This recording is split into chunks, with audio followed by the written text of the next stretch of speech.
Namaskar.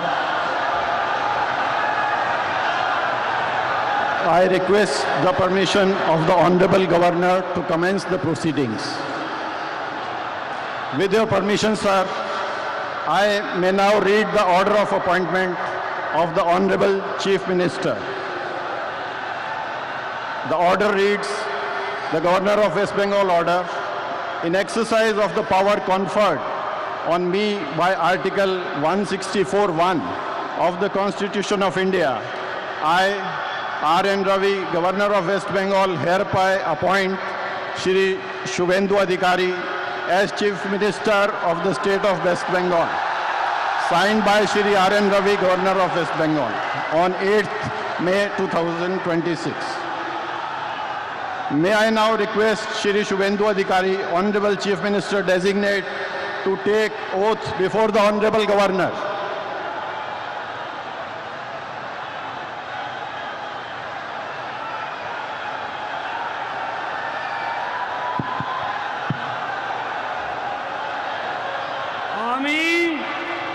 আমি শুভেন্দু অধিকারী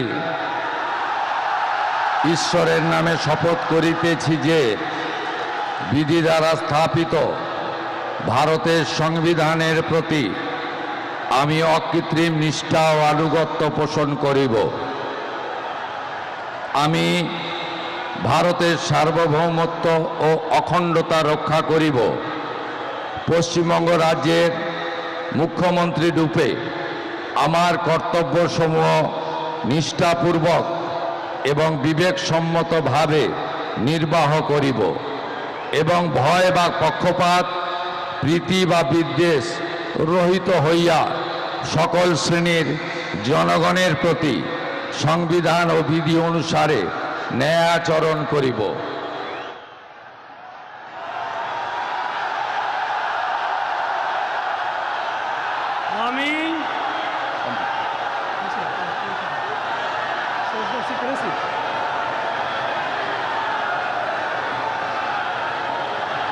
আমি শুভেন্দু অধিকারী ঈশ্বরের নামে শপথ করিতেছি যে পশ্চিমবঙ্গ রাজ্যের মুখ্যমন্ত্রী রূপে যে কোনো বিষয় যাহা আমার বিবেচনার জন্য আনীত হইবে বা আমি জ্ঞাত হইব, তাহা মুখ্যমন্ত্রী রূপে আমার কর্তব্যসমূহের যথাযথ নির্বাহের জন্য যেরূপ আবশ্যক হইতে পারে তদ্গতিকে আমি প্রত্যক্ষ বা পরোক্ষভাবে কোনো ব্যক্তি বা ব্যক্তিগণের নিকট জ্ঞাপন করিব না বা প্রকাশ করিব না।